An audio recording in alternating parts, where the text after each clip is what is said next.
ప్రకాశం barrage వద్ద వేగంగా పనులు జరుగుతున్నాయి. వరద సమయంలో 3 బోట్లు కొట్టుకొచ్చి ఢీకొనడంతో బ్యారేజ్ గేట్లకు ముందున్న కౌంటర్ వెయిట్లు దెబ్బతిన్నాయి. దీంతో వాటి స్థానంలో కొత్తవి ఏర్పాటు చేస్తున్నారు. ప్రకాశం బ్యారేజ్ గేట్ల మరమ్మతు పనులను పరిశీలించారు మంత్రి నిమ్మల రామానాయుడు. కౌంటర్ వెయిట్ల అమరికపై అధికారులను అడిగి తెలుసుకున్నారు మంత్రి. ఎటువంటి ఇబ్బంది లేకుండా సజావుగా కౌంటర్ వెయిట్ ఫిట్టింగ్ పనుల అమరిక పూర్తి చేయాలని సూచించారు మంత్రి.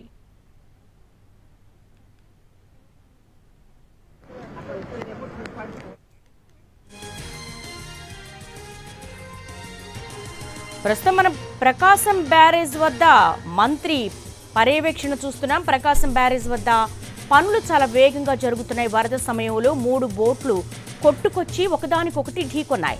బ్యారేజ్ గేట్లకు ముందున్నటువంటి కౌంటర్ వెయిట్స్ దెబ్బతిన్నాయి. దీంతో వాటి స్థానంలో కొత్తవి ఏర్పాటు చేస్తున్నారు. ప్రకాశం బ్యారేజ్ గేట్ల మరమ్మతు పనులను మంత్రి నిమ్మల రామానాయుడు పరిశీలిస్తున్నారు. కౌంటర్ వెయిట్ల అమరికపై అధికారులను అడిగి తెలుసుకుంటున్నారు మంత్రి. ఎటువంటి ఇబ్బంది లేకుండా సజావుగా కౌంటర్ వెయిట్ ఫిట్టింగ్ పనుల అమరిక పూర్తి చేయాలని సూచించారు మంత్రి. ఎగువ నుంచి భారీగా వరద నీరు కృష్ణకు పోటెత్తడంతో అక్కడ ఉన్నటువంటి గేట్ల అమరిక చాలా త్వరితగతిన పూర్తి చేయాలని నిన్నటి నుంచే పెద్ద ఎత్తున అక్కడికి రెస్క్యూ ఆపరేషన్ కొనసాగుతుంది. ఆర్మీ సిబ్బంది కూడా చేరుకున్నారు.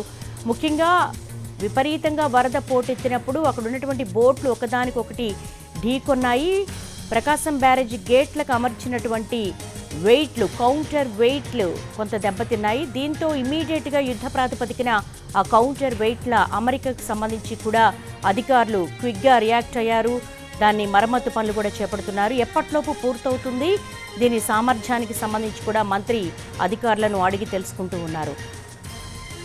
గత వారం రోజులుగా విపరీతంగా భారీ వర్షాలు కురుస్తూ ఉన్నాయి. అల్పపీడనం కావచ్చు, వాయుగుండం కావచ్చు. దీంతో ఇటు 2 తెలుగు రాష్ట్రాల్లో కూడా భారీ వర్షాలకు విపరీతమైనటువంటి వరద కృష్ణానదికి పోటెత్తింది. ఎగువ నుంచి భారీగా వరద నీరు చేరుకోవడంతో కృష్ణ నిండు కళ జలకళను సంతరించుకుంది. అయితే అక్కడున్నటువంటి బోట్లు ఆ ఒరవడికి ఒకదానికొకటి ఢీకొనడంతో అక్కడున్నటువంటి కౌంటర్ వెయిట్లు దెబ్బతిన్నాయి. దీంతో ఇమ్మీడియట్గా దానికి కొంతవరకు కూడా మరమ్మతులు చేయాల్సిన అవసరం ఏర్పడటంతో అక్కడికి ఇంజనీరింగ్ నిపుణులు కూడా చేరుకున్నారు, అధికారులు కూడా చేరుకున్నారు.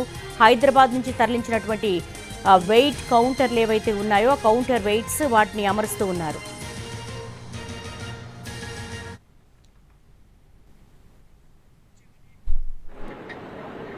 ఏదైతే ప్రకాశం బ్యారేజీకి సంబంధించి 68, 69, 70 గేట్లకు సంబంధించి ఏదైతే మొన్న ఒక 5 పడవలు మొన్న వరద సమయంలో కొట్టుకుని వచ్చి ఈ యొక్క గేట్లని బలంగా తాకడం, అందులో పర్టికులర్గా 69వ గేటుకి బలంగా తగిలి అది బ్రేక్ అయినటువంటి పరిస్థితి.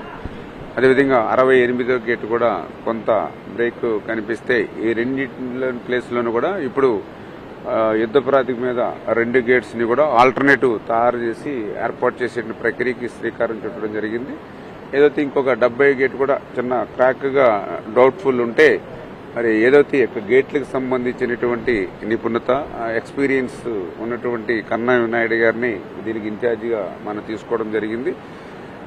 ఆయన కూడా మొన్న తుంగభద్రలో మీ అందరికీ తెలుసు చాలా క్రూషియల్ టైంలో వాటర్ ఫ్లో అవుతుండగానే ఆ రోజు గేట్స్ అమర్చి 70 టీఎంసీల నీటిని అక్కడ ఆయన నిలపగల చేసిన వ్యక్తి.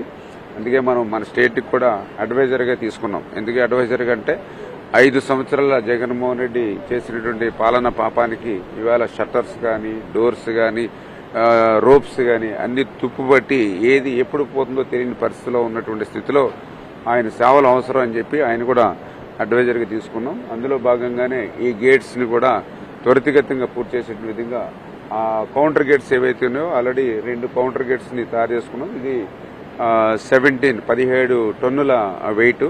అంటే జనరల్ గా మనం గేట్ ని దింపడానికి అయితే దీని పని లేదు.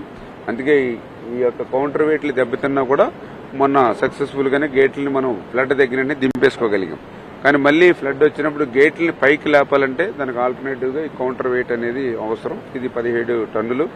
ఇప్పుడు ఏదైతే గతంలో అయితే కాంక్రీట్ దిమ్మని డైరెక్ట్ గా 17 టన్స్ వేసుకున్నారు.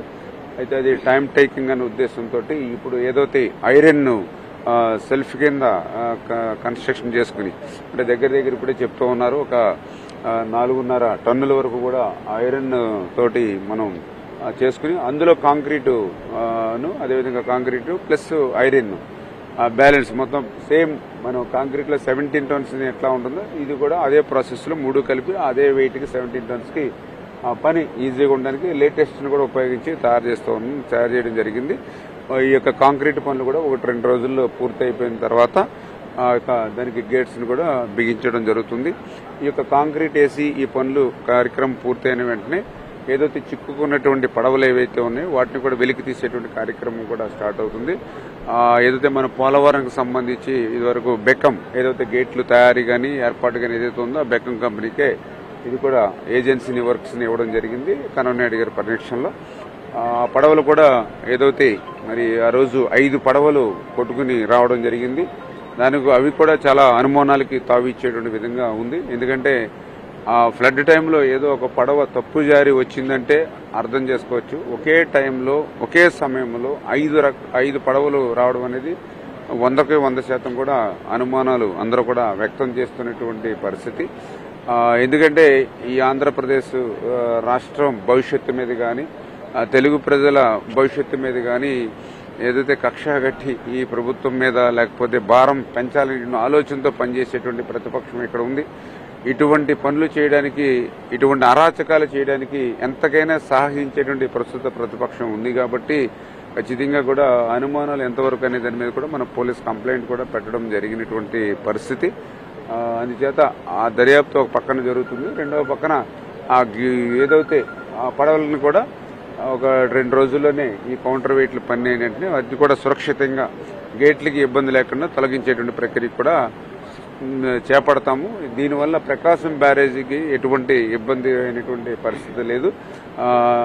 ప్రజలు కూడా ఒకటే, ఇటువంటి పరిస్థితి వచ్చినప్పుడు వెంటనే ఎట్లా ప్రభుత్వం స్పందిస్తుందనేది ఇదే ఒక ఉదాహరణ. కన్ననాయుడు గారిని హైదరాబాద్ నుంచి పుటౌట్ని రప్పించి బాధ్యతలు అప్పచెప్పడం, వెంటనే కౌంటర్ వెయిట్లు కూడా 2 రోజుల నుంచి కూడా ఇక్కడే వాతావరణం సహకరించకపోయినా కూడా పనులు చేయడం, ఇట్లా ఏ సవాలు వచ్చినా కూడా దాన్ని ఎదుర్కొని ప్రజల క్షేమమే ప్రజల సంక్షేమమే మా ధ్యేయంగా లక్ష్యంగా ఈవేళ ఎన్డీఏ ప్రభుత్వం